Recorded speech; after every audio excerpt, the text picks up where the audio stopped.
Michele McPhee on 1510 WMEX. Give us a call, 617-237-1234. 617-237-1234. Here's McPhee.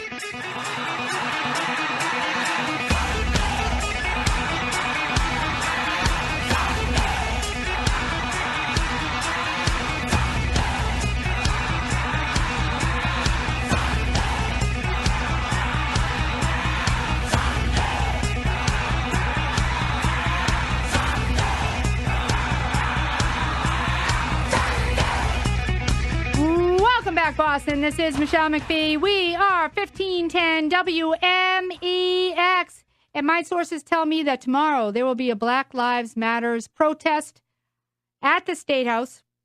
And police are being urged to wear riot gear. This is how bad things have gotten in this country. And you know what? I'm somebody who likes to hear both sides of the story. We are a show that deals with facts.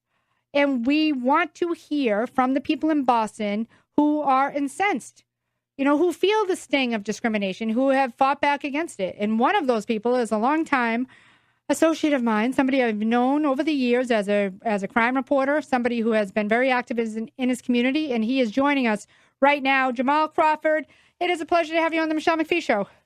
Oh, good afternoon. Pleasure to be here, and thank you for having me. Well, tell us a little bit about your reaction. I know you used to be part of the new Black Panther Party here in Boston, and now you're working more along the lines of a community activist. You're a lifelong Bostonian. You come from Roxbury, a fourth-generation Bostonian, and you understand some of the tensions that are out there. So, first of all, tell us what you're up to now, and then I want to hear if you're involved in any way in tomorrow's planned protest. Okay. So basically, the same stuff that I've been involved in for the past, 25 or so years, 30 years even, since I was a teenager here in Boston, which is, community organizing and activism around, all sorts of issues that affect us.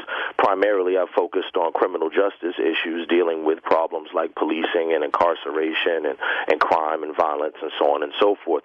So I'm still doing the same thing, which I did under the tenure of the new Black Panther Party. And I was not only the Boston chapter chairman, but I also rose to the rank of National Minister of Information, for the much maligned group, one of the favorite whipping boys, pardon the expression, of Fox News and other right-wing people. But I have no qualms about being a member of that organization, and I did the same thing, which was serve my community, food drives, the regular stuff. So that's what I continue to do, and have the Blackstonian, and have Blackstonian.com and MassPoliceReform.com, and we're working on a lot of stuff about police reform right now. In terms of tomorrow's thing, no, I'm not involved at all in that. We are doing our own thing, basically that really entails legislation inside the State House, and I think the protests and rallies and marches are a tool, but they have to be a tool that has to be driving policies and proposals.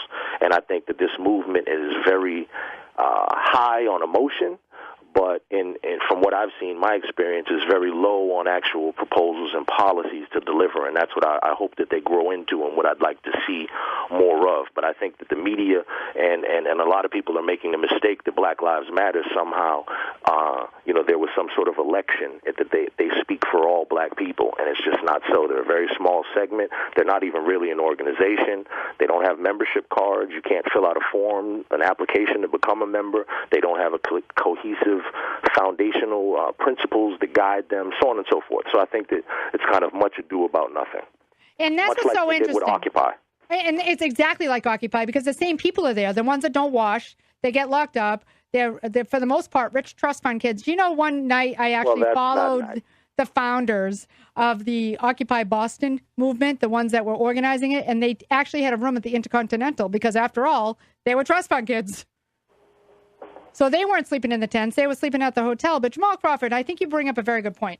The Black Lives Matters movement is a very small segment. And my executive producer is, fist pumping in the air at what you're saying right now, because it certainly doesn't speak to a lot of people. You talk about police reform. What do you think needs to happen? And I'm pretty sure you don't believe that it should be executing police officers and picking them off one by one like a coward on a rooftop. Well, Okay, so let's start with that. Yeah, I'm not one for sniping. I think that is certainly a cowardly, way to go out. You're sitting there minding your business. You're looking down the street, directing traffic, and all of a sudden, you have no chance. That's certainly, that was the actions of one lone individual who obviously has mental issues that cannot be attributed, like the mainstream media and others have attempted to do, that cannot be attributed to a particular organization or group. What we're dealing here is a person who's a one loose cannon, a lone wolf, who did a horrible thing. And I'm sorry for those families, where they expected their loved one to come home each night. I can tell you that from my community, we also expect our loved ones to come home each night, and so that the loss of life on any side is tragic, and really, that's more what I focus on. And the statistics, as we know, hey, cops have a dangerous job. I certainly would not do it, and that's why, the people who sign up for it, just like the military, they're special people, and they go through a lot of stuff. But I have to say that the levels of cops getting killed in this country certainly does not indicate what a lot of people are trying to assert, that there is some all-out war on cops. Cops are not getting shot in Compton and in Detroit and in Chicago and in Boston and New York and in Miami in record numbers. It happens. When it happens, it's usually, isolated incidents, and I think that the police unions, right-wing politicians and media outlets use it to whip up a frenzy and a fervor, which then further asserts police policy and diminishes what good-intended, well-intended citizenry has been working on for the past several decades, just in terms of gaining the buzzwords of transparency and accountability to the public that they are supposed to serve. And I do agree with you. There needs to be a level of transparency, and I applaud you for pointing out that police have tough jobs that you don't want to do. But I would have to push back against one of your comments, which is that, people are whipping up the police murders to ignite racial tension, because I would argue that's exactly what the president did today at the memorial service. I was very disappointed and disheartened that he came out today and talked about the sting of discrimination instead of the lives of the 5 fallen police officers. This is not a way to engage the community. However, if you listen to the words of Chief David Brown, who talks about be part of the solution, which is what you're proposing, he talks about, hey, you want to make change in your community? We're hiring. Here's an application. I mean, that's the kind of conversation that I would argue, and that's why you and I have always gotten along over the years, Jamarhl, because you are looking for solutions. You're not just whipping people up. You're not throwing rocks and bottles and attacking cops. You're essentially saying, hey, look, we need to find solutions to these problems, and whether or not I wholeheartedly embrace the way you do it, I still respect the fact that you are looking for solutions. Absolutely, absolutely. And we have proposals that are documented and well written out for the city level, state level, and federal level, which all can be found on masspolicereform.com. So the information is up there. One thing that I will say, though, is that, when we talk about policing and everything, I find that over the years that, some of the rhetoric on both ends doesn't really get us anywhere. So that's why you don't see me doing the whole F the police or, the pig talk or anything. Only because it's just not productive. After you do that, how do you expect the city or the police administration to react to you or respond to you? No differently than the people that I organize with don't like to be called names, or I'm sure BLM does not like to be called names. It's just not productive. So, I don't... Yeah, but do you think there needs to be such a racial component to this conversation, though? At some point, when is it red, white, and blue? When is it America? Well, see, and obviously, as you know, the history is very different for us. So, for instance, as you know, the origins of the Boston Police Department, you have a history of slave catching, and if you go in today where you see, a police force that is primarily run by Italian and Irish immigrants, so much so... Wait a minute. Willie Gross is one of the most well-respected police commanders in the country, and certainly at the helm. He's second in command of the Boston Police Department, and he grew up in your neighborhood. Absolutely, and he's also the first of his kind, and he's been in there for a grand total of 3 years. So, we're talking about a unicorn. He's an anomaly, okay? So the tradition has been that, that is a rarity. And if you let me make this point, for the Boston Police, many of the patches actually, some of the patches, the BPD patches, have the Irish flag or the Italian flag on it. I've seen them. I have pictures. I can send you JPEGs. And my point is, if I'm a Haitian officer or a Puerto Rican officer or a Dominican officer or a Jamaican officer or a black American officer who chooses to use the black liberation flag, which has now been much maligned via the Dallas shooter, could I put that on my BPD patch as an officer? So it's just kind of some of the subtle No, but things. they have organizations that are related to black police officers, Haitian police officers, Cape Verdean police officers. You guys have the same organization. So if you had an Emerald Society Pipes and Drums band and you wanted to have a Caribbean police band, what would be the difference? No one is going to stop you from doing that. Well, I think we should test that theory. I do know so you can't really push back until you test the theory. Well, I can tell you this. I do know that the Black and Latino police organizations who are rank-and-file members, currently serving and retired members of the Boston Police Department and other police departments, I know that they've made suggestions and policies over the years, and they get shunned and maligned and not listened to. So what I'm saying is that's kind of the whole David Brown approach, and, hey, we have an open ear. That's what they say. But when people like me come to the table with sound policies that are well-documented, you find that they say, hey, great idea, great idea, great idea. 3 years later, we're still waiting to implement them, as has been the case here with the BPD. So it's nice that people are listening and open, but what we need is implementation and tangible results, because an open ear is, quite simply not enough. So we have to make some things happen, and really, if we're going to talk about the rhetoric of accountability and transparency and community policing, then I would have to say I've only heard about it. I really haven't seen it in practice to yield tangible results. Look at the resistance for just a civilian review board. Here's just the simple logical notion that, oh my God, that the civilians have a right to oversee policy of the police that serve them. What an absurd idea. Well, listen, I'm all for sunshine on any organization. I am 100% for sunshine. And there should be a civilian complaint review board. There is in most departments. And I think that Billy Evans is very much out there in the community, and so are his cops. So this is a good time for reform. But what I'm really grateful to hear from you, Jamarhl Crawford, my guest right now, is the fact that there is, it doesn't seem that we have the same tension that exists in other cities that is leading to the violence against police officers, which is terrifying. Well, we don't have the violence against police officers. We certainly do have the cases, as you know, we've discussed before. The Boston police basically on average kill one person per year. All of the people that they have killed within the past, 15 or so years, the major cases, with the exception of course, Victoria Snellgrove at the Red Sox game and David Woodman outside of a Celtics celebration or what have you around the Fenway. Outside of those two cases, all of the people who were killed by the police via shooting, via, whatever it was, were all Black, Latino, and Cape Verdean. Now, let me ask you this question to push back against those numbers. How many of them were engaged in criminal activity at the time? And that's what I was going to say. So Victoria Snellgrove was an innocent bystander who gets shot in the eye and killed. David was a punk, even though he didn't deserve to die, but he was put into a chokehold. He was still engaged in not criminal behavior, but he was certainly acting like a punk. Obviously, he doesn't deserve to die. But, some people and these are the cases that they love to trot out, the more questionable ones that are more in their favor. So, of course, you have on the corner of my street, you have Angelo West who shot the cop.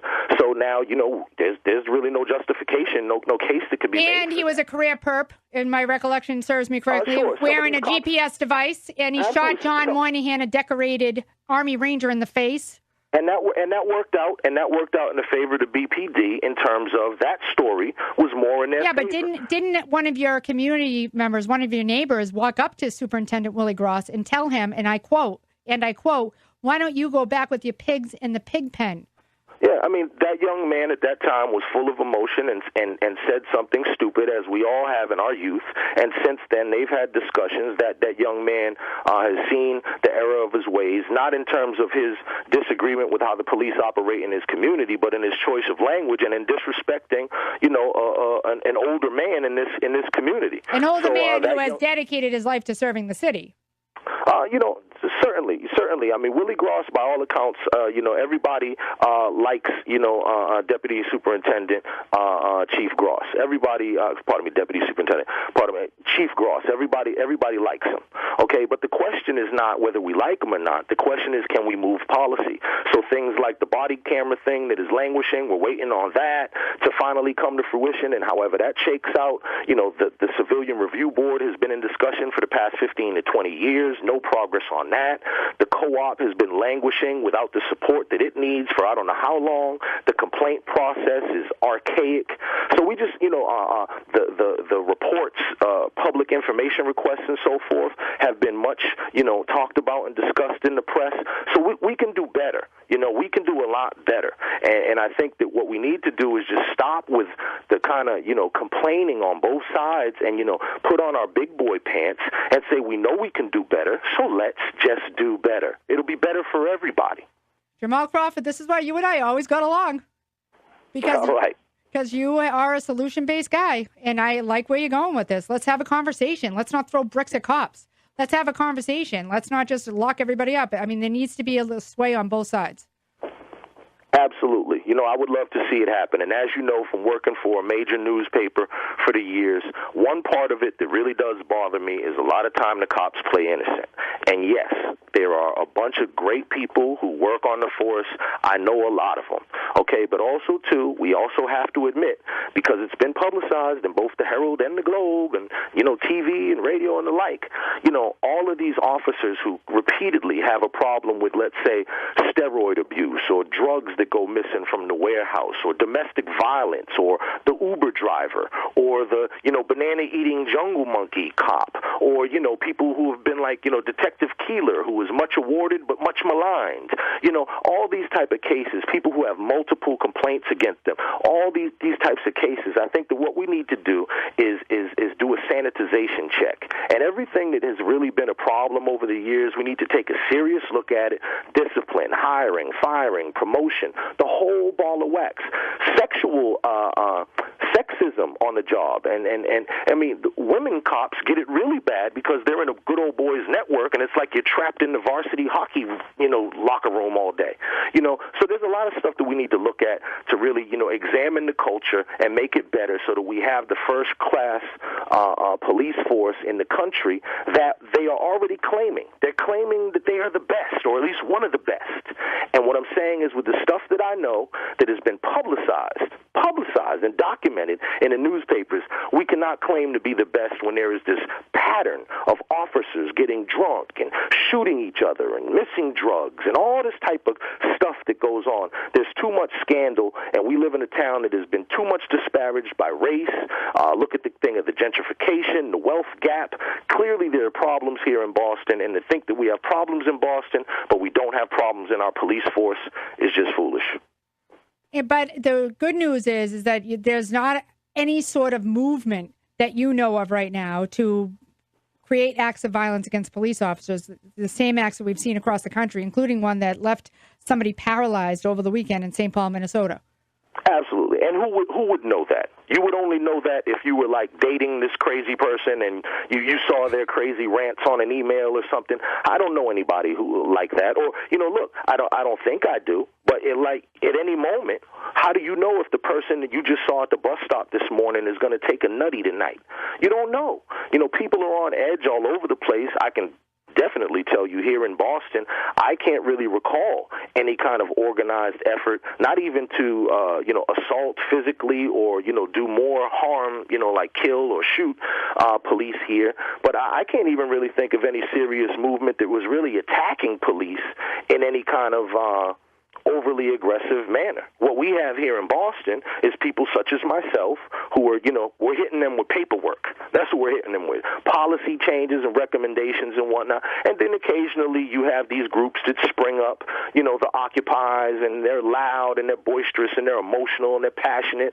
And then a year later, you come and they're unaffiliated. I would argue that they're unaffiliated with people who are really community organizers out there. They're not tied up with even the church, the reverends, some of the ministers that are out there in their neighborhoods day in and day out. They're not wrapped up with the Bostonian, what you're doing, Jamarhl Crawford. They're not wrapped up with anybody. They just want to go out there and, forgive me, the president is dead wrong when he says protests can be messy, cops can get hurt. That's an outrageous statement to make at the pulpit where 5 police officers are being memorialized. It's totally inappropriate because there's a big difference between messy, which is my shoe closet, Jamarhl, and seeing little children without their daddies in the front row of a church. Yeah, I probably wouldn't have delivered that message there, but who am I to second-guess President Obama? I probably would have left anything that was political out of it, and I probably would have went more to the spiritual side of it and really just spoken to the families and the loss and the grief, and I would have kept it like that, and I would have kept any kind of political statements about the incident that caught them in that condition. I'd probably keep that for another time, just for this reason, because anything you say at that moment, it's never going to be good. As you know, I was critical of Mayor Menino for the entire 20 years that he was in office. Guess what? Me releasing my big report and critique on Menino, the time to do that was not when the man was sick or dying. And I completely agree with you, which is why I've always been a gentleman, Jamarhl Crawford, and that's why I hope you become a frequent guest here on the Michele McPhee Show to give us a different perspective. We like to talk about the facts, and we like to tell both sides of the story. Please have me back. You actually brought up the black ministers and the preachers here. Please have me back for an entire show on that. Now, that'll be a humdinger. Well, sure I will, because we know. Do you remember when I did all the stories on our minister who's now in jail? Oh, boy, yeah. I mean, I can't believe that guy. And you know what's funny? When I was in court for one of his appearances, do you want to talk a little bit about him, Jamarhl Crawford? Do you want to say his name, or should I? Yeah, you say it. No, you say it first. No, you say it first. This was a black minister, folks, whose son had been molested by another minister, and it was a huge story, and I spent a lot of time with this minister. And as it turns out, he was also a teacher. Am I stating this correctly, Jamarhl? He was also a teacher, and he got kids in his classroom to start selling drugs for him, and they all got tattoos of little numbers. And when I went to court for one of his appearances, I saw a group of young men, all with these little tattoos. I couldn't believe it. I couldn't believe that guy went so bad so fast. It's a very odd story, and I'm sure at some point, hey, it might make a great subject for your next book, or it might make a movie or something, because it's a very interesting, intriguing story. But I think that the underlying story there is really what I wrote in the Blackstonian, the unraveling of a man. Because that's what it was. It was and I really believe it's because no one ever got prosecuted for his son's sexual assault. I believe. Just say his name, because I can't remember, Jamarhl, to be honest with you. It's Sean Harrison. Sean Harrison. I couldn't remember. I knew it was Sean, but Reverend Harrison. Right, yeah. So Sean Harrison. His son getting molested and the betrayal. You're a minister in church. This happens, and not only does it happen, which is a betrayal number one, betrayal number two, nobody wants to deal with it properly. It's covered up by the authorities and by the church. Now you feel dejected, and I think that really that drove him crazy and led him to this thing, and I don't think he was in his right mind, and it's very sad for him and the entire family. And you know what? I have to tell you, I like Sean Harrison the best out of any of them. He was very charismatic, certainly, and and he really was out there with those kids every day. Right, Well, it's a shame to see what happened and what men can be driven to via the corruption that is prevalent in the church. And when you want to talk about black ministers, we should talk about the sexual abuse scandal that is in the black church. Ooh, Jamarhl, you always have a good story for me, my friend. You and I will have to talk off air on that. We don't want to make any outlandish allegations. The Sean Harrison, no, absolutely not. The Sean Harrison case is well publicized, and it's a very sad story. Actually, it really is. He was a man who had ministered to a lot of gang members, and then he became like a warlord, allegedly, according to the Suffolk County DA's office. But I'm with you, Jamarhl. I think that guy was driven by the fact that no one took it seriously that his son had been sexually abused all those years by a minister. Absolutely. Well, absolutely. Jamarhl Crawford, we'll be in touch, and we'll definitely have you back on the show. Thank you so much for joining us here at 1510 WMEX, and we are going to go to you often to get a different side of the story. Absolutely. Thank you so much. Have a great afternoon. You too. Thank you. That was Jamarhl Crawford, folks. He used to be the National Minister of Information for the National Black Panther Party, but all I watched is my executive producer, Daryl Young, nodding in agreement, because when people can have a conversation, Daryl, that doesn't degenerate into violence or degenerate into name-calling or be so divisive, then you can take them seriously. I can take that guy seriously because some of his complaints are valid. So I can take him very seriously, and I think that's what's lacking from these Black Lives Matters protests. Would you agree? I would agree on that. I really like how he brought the information, because there's a lot of times where I know a lot of people that want to have the right way of saying it, but to have an intelligent man have the articulation to say it collectively like that at all times is hard, because if you're an activist or you're someone in the community, if you're a journalist or if you're a politician, you have to have this level of, do I go too far, do I not go too far? And he had a really nice line, kind of how well you balance the line of, can I get more information and let me hold back? I think it's really nice to see that, especially in the community. And it's good to know that he hasn't seen or heard anything prevalent going to go happen. You're listening to the new 1510 WMEX Boston. We have to defeat ISIL. We will defeat ISIL. You see the barbarism associated with this. Navy Corpsman Christian Bashar. I disavow these requirements. I regret those comments that he made. I don't think claiming a person can't do the job because of their race is sort of like the textbook definition of a racist comment. He's sort of saying, look, let's hang in there, because ultimately it's called the FBI convention. My name is Command Sergeant Major Ralph Borja, and you're listening to Michele McPhee on 1510 AM. We don't get intimidated easily. Oh, my God. Just remember one thing, Michelle. The more you sweat and sacrifice in peace, the less you bleed and regret in war. Cool. I would bomb the shit out of him.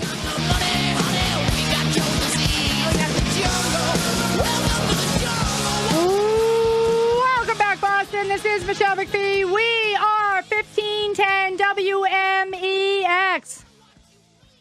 You know what? I have to tell you, I know I am like a one-trick pony today, Daryl. I cannot wrap my mind around how bad the President of the United States was today at this memorial service for the fallen police officers. I'm still flabbergasted and frankly livid at some of the remarks that he made today, when he should have been making sure that those 5 cops were memorialized appropriately. They did nothing wrong. Those cops had nothing to do with any of the so-called questionable shootings across this country. Those were 5 men, including 2, who shielded Mia Taylor and her 4 sons from bullets. She saw them get their heads blown off after she had been shot. She saw it happen. Those men, that's what Obama should have said. Obama should have said, Mia Taylor took her sons to this protest so she could talk about community, teach them about community. I've seen so many interviews with her now. I'm obsessed with her. They should use her as some sort of organizer, a rallier, because she has a message of love. And I watched her be interviewed today. I think CBS this morning had her today with her husband and the kids was so cute and eloquent. And you just knew they were a solid family. They were a solid family, which is what it's all about. What do you say, Daryl? You have to keep your own house in check. Keep your own house in check. The rest will follow. And Mia Taylor definitely had her own house in check. She wasn't down there to rabble-rouse. She wasn't setting things on fire. She was trying to teach her children about civil disobedience. She was trying to be a bridge. Exactly. And believe me, all she has said in the aftermath of her taking a bullet, and I just respect a woman, too, who is so conscientious. You're sitting there bleeding. You don't know if you're going to bleed out. And you don't want your son to hear that you've been shot, so you whisper it. Whisper it. And the first thing she does when she gets out of the hospital is thank the cops. First thing she does, thank the cops. She said to Robin Roberts, who I absolutely love at Good Morning America, she said, those cops shielded me like I shielded my sons.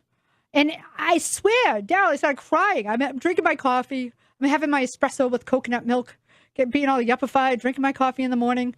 And I started crying. I don't know why. There was something about what she said that really hit me. It really hit me. Just like what Chief Brown, the Dallas police chief, said yesterday. Look, if you want to change a community, we're hiring. Here's an application. We're hiring. Instead of setting things on fire and throwing concrete blocks on cops' heads and splitting their spines in two, why don't instead you come and fix your community by working in it? That's beautiful. And then he said this, and I was like, this is so perfect. This is exactly what we should be hearing. And then Obama gets up, and wait till you hear what he said. Well, we're asking cops to do too much in this country. We are. We're just asking us to do too much. Every societal failure, we put it off on the cops to solve. Not enough mental health funding. Let the cop handle it. Not enough drug addiction funding. Let's give it to the cops. Here in Dallas, we got a loose dog problem. Let's have the cops chase loose dogs. schools fail, give it to the cops. 70% of the African community is being raised by single women. Let's give it to the cops to solve that as well. That's too much to ask. Policing was never meant to solve all those problems. And I just ask for other parts of our democracy, along with the free press, to help us and not put that burden all on law enforcement to resolve. And that is a leader pointing out the obvious. Now, you know what? You know me. I love somebody with a good backstory. And Chief Brown has a backstory. He's a man who's earned the stars he wears as a chief. His own son, mentally ill. I mean, imagine the frustration of being a police chief, a rising star in the Dallas Police Department, and your own kid is whacked. Your own kid is constantly in trouble, in and out of trouble, has mental deficiencies, has problems, drug addiction. He has mental health issues. And he gets into a shootout where he kills one of your colleagues dead. I mean, that is an unsurmountable amount of pain to go through. I can't even imagine that. Your own cops are probably pissed at you. Your kid just killed one of your brethren. I mean, that's just unimaginable. And he's seen his partner shot and killed. He saw another relative shot and killed in the line of duty. I mean, here's a guy who knows what he's talking about because he wasn't a community organizer who never did anything in life like Barack Obama. He's somebody who's been on the front lines of this ongoing war, mental illness, crime, addiction, all of it. The guy has been on the front lines of it. He can talk about the fire because he's had to walk through it himself. Exactly, Daryl. And that's why I respect him such a great deal. Then you listen to Barack Obama get up today. And trust me, we're going to get into politics. Donald Trump's about to announce his VP pick. Bernie Sanders committed soul suicide today. I mean, it was like a Mitt Romney moment for Bernie Sanders. Soul suicide. We're going to get into that in just a few minutes. We're going to talk to our friend, State Representative Michele Dubois at 5:30 because she wants to ignite right here in the state the same sort of Blue Lives Matters federal legislation that Chuck Cantleberry, the president of the National Fraternal Order of Police, who talked about it yesterday, the FOP is pushing this federal legislation that is sponsored right now by the Colorado Congressman Ken Buck that's called Blue Lives Matters, which would make any attacks on police officers motivated by the fact that they're a police officer protected under the federal hate crime statutes. Well, Michele Dubois and one of her colleagues is trying to do the same thing right here, and she's going to be joining us at 5:30. But I have to go to Barack Obama. I could not believe how insensitive he was to the families. Does anyone else find this incredibly egregious? You are standing in front of the family members of 5 murdered police officers, and you say this? And I understand these protests, I see them, they can be messy. Sometimes they can be hijacked by an irresponsible few. Police can get hurt. Protesters can get hurt. Police can get messy. Messy is my shoe closet. Messy is the back of Stephen Lynn's car. Messy is the internet connection in this building sometimes. It is not the assassination of 5 police officers doing their job, protecting Mia Taylor from being shot in the head. Instead, the 2 cops that shielded her, she saw them shot and killed.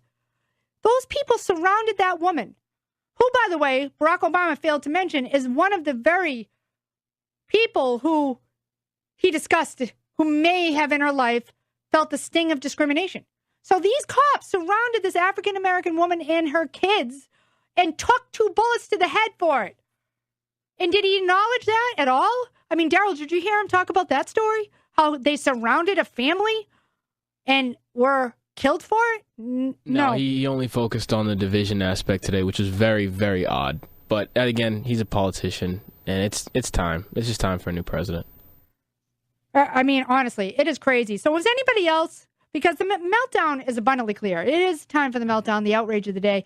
I found this speech by the President of the United States to be absolutely, positively outrageous. Absolutely, positively outrageous. What about you? 617-237-1234. When you heard him make this analogy, that protest, I'm going to play it one more time, because even the tone of it is incredibly egregious. When you heard this, did it make your eyeballs pop out of your head like it did for me? And I understand these protests, I see them, they can be messy. Sometimes they can be hijacked by an irresponsible few. Police can get hurt. Protesters can get hurt. Police can get hurt. You're at a funeral for 5 dead cops, and you're talking about police can be hurt. Over the weekend, somebody was left paralyzed after a concrete block was dropped on his head, and his spine was crushed in St. Paul, Minnesota, a police officer. There have been cops that have been hurt all over this country. Today, in Washington, D.C., 5 men were arrested after they took shots at police officers. Yesterday, in Berrien County, Michigan, 2 deputy sheriffs shot and killed by an inmate who was handcuffed. Every day in this country, it is open season on cops. So I want to hear from you. Did anyone else find Barack Obama's remarks as horrifying as I did? 617-237-1234. That's 617-237-1234. And I also want to ask you, do you support the legislation that is currently being proposed right here in Massachusetts by State Representative Michele Dubois that would make an attack on a police officer motivated by the fact that they wear a blue uniform punishable under the same state hate crime laws we have here? I think Michele Dubois said it very well. We don't allow discrimination against women. We don't allow discrimination against minorities. We don't allow discrimination against homosexuals. We don't allow discrimination against any transgenders or the new protected class. Why do we allow discrimination against police officers as a group? It's a good question, and it's one that she's going to talk about coming up at 5:30. We're going to take a quick break here. We want to hear from you, 617-237-1234. That's 617-237-1234. You can also text us by texting the keyword WMEX to 67076 with your message, and we'll read it on the air, 67076. This is 1510 WMEX.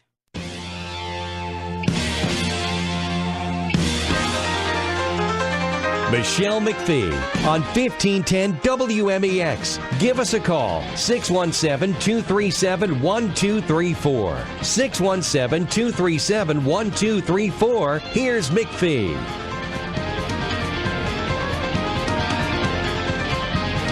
Welcome back, Boston. This is Michele McPhee. We are 1510 WMEX, 617-237-1234. That's 617-237-1234. I have to say, my whole crew is here today. Big Steve, Wandering Ryan, Daryl Young, my breaking news guy, the DJ. Everybody's here. They were all feeling the burn. They were Bernie Sanders supporters, and now he is a total sellout. He committed soul suicide today. We're going to talk about that a little bit later in the show. But first, we're going to go to Susan in Wakefield. Hello, Susan. You're on the Michele McPhee Show. Hi, Michelle. You know what really, this is a little different, gets me is they say Barack Obama is the first African-American president. He's not. He's black and he's white. Years ago, they were called mulatto. So that wasn't politically correct anymore. So it was called African American. Yeah, but here's the thing, Susan. I don't care what he is. I mean, honest to God, I really don't. I'm not looking at the guy's, DNA history. It doesn't matter to me. What matters to me is that he is uniting our country and not dividing it. And what he did today was disgraceful by not recognizing the sacrifice made by those fallen officers and instead making it a big political primetime presidential address with all of his right down to gun violence, right down to the guns, the proliferation of guns. He panders to the black people, and he is just mostly for the black people. And I don't think that's even true, Susan. I'm not even going to endorse that. I'm going to say that he endorses his brand of supporters, because there are plenty of people out there that are black, Hispanic, Chinese, whatever, Asian, gay, straight, who are disappointed in Barack Obama because he is all about his own agenda, his political agenda. I don't think that necessarily revolves around a certain group of people. I don't know. I just get absolutely outraged when I just hear people say he's the first African American president. Now, if his color was white, if he turned out like his mother, would he have been elected? Well, I don't know, I'm not Susan. I mean, sure. that's kind of irrelevant to me. I mean, look at. It just gets. Listen, I mean, we're all feeding into this ridiculous racial divide, which I can't take anymore. At some point, we have to start talking about being unified as a country. As a country. I have black and white in my family. We're all together. We are not racist. We're all one. We just, and even my brother-in-law who's black, he says the same thing. He's not African. He's both. Like his daughter, when they go to the hospital, what race are you? They both black and they put white.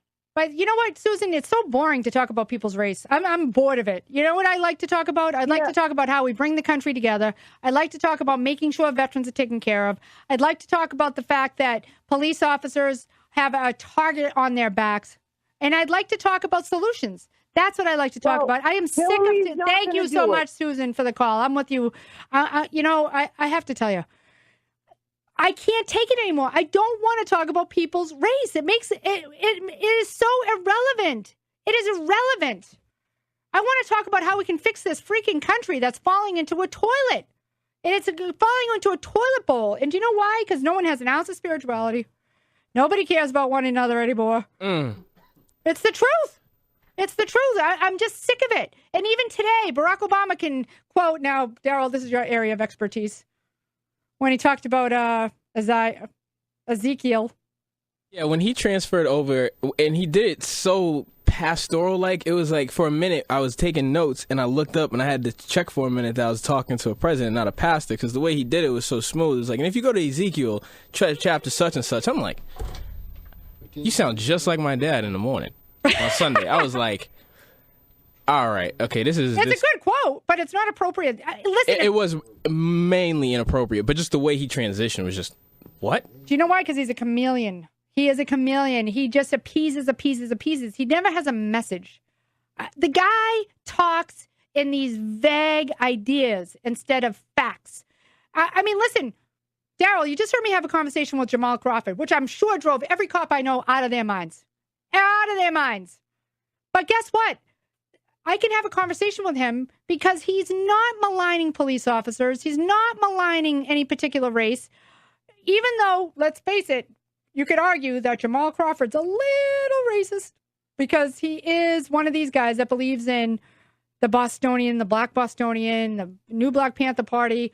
They haven't always been very welcoming to whites. It doesn't matter to me because, Daryl, do you see the difference between somebody who is offering up a point of view that is based in facts and solution and somebody who is just spewing rhetoric like the president did at today's funeral? There's a difference between eloquency and disinfectiveness. Thank you. Well said. This is why you're so perfect for the show, Daryl. Let's go to Trevor. Hello, Trevor. Welcome. Hey, Michelle. You know, you just said something, and I think it's so much larger than your quick point about it. It's spirituality. I could not agree more that the country has no spirituality. We lost our spirit.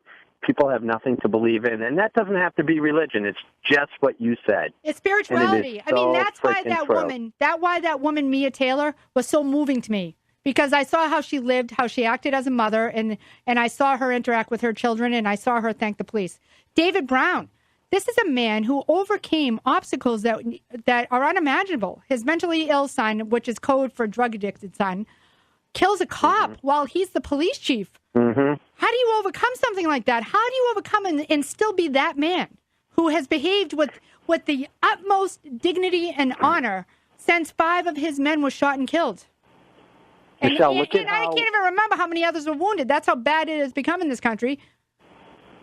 And if you just pay attention, if everybody paid a few minutes attention to how people who have spirituality, and a lot of it is religion, and how they are mocked and ridiculed and chastised for actually having a belief in a faith in something that you can't touch, and the media just tears them down. And I think that's one of the biggest problems that we have in the country today. I'm a lapsed Catholic. I don't go to church often. but I like the idea that I have a belief, and there are people with a set of beliefs, and I don't care what religion they are, as long as they have something they believe in. And you behave in a way. I mean, it's Exactly. as simple as do unto your neighbor. Can't we just treat each other like that? Obama has done the opposite, Trevor. Can we agree on that? When he stood up today. Don't get me started. That was outrageous. That was absolutely outrageous how he behaved at that memorial service and didn't even mention the 5 dead cops and talked about the 2 police shooting cases that led to the murders of the 5 dead cops, as far as we know. It's despicable, and, Michelle, it's anybody that's got some sort of belief system, you'll find that they usually, I don't care what the studies say, the studies are manipulated to say that religion is bad. If you have a belief system, inherently, you don't want to hurt people. You want to see people do well. It doesn't matter what their background is. It's a matter of having something that you believe in and some set of morals. And this 60s generation has done away with that. They're the reason that everybody looks to themselves and says, it's all about me. And even Bernie Sanders did it today. Yes. Trevor, think about it. Even Bernie Sanders had his own back instead of the backs of his followers. He should, if he had integrity, if he had a soul, if he had spirituality, he would have said, I can't endorse Hillary Clinton. The future is unknown. Trevor, I love that you call in, and I'm with you on spirituality. Thank you for the call. I'm Michele McPhee. We are 1510 WMEX. I wish Trevor called in earlier before the break. But when we come back, we'll have State Representative Michelle Dubois talking about the legislation, very similar to the federal legislation that's being pushed by the Fraternal Order of Police. I'm Michele McPhee.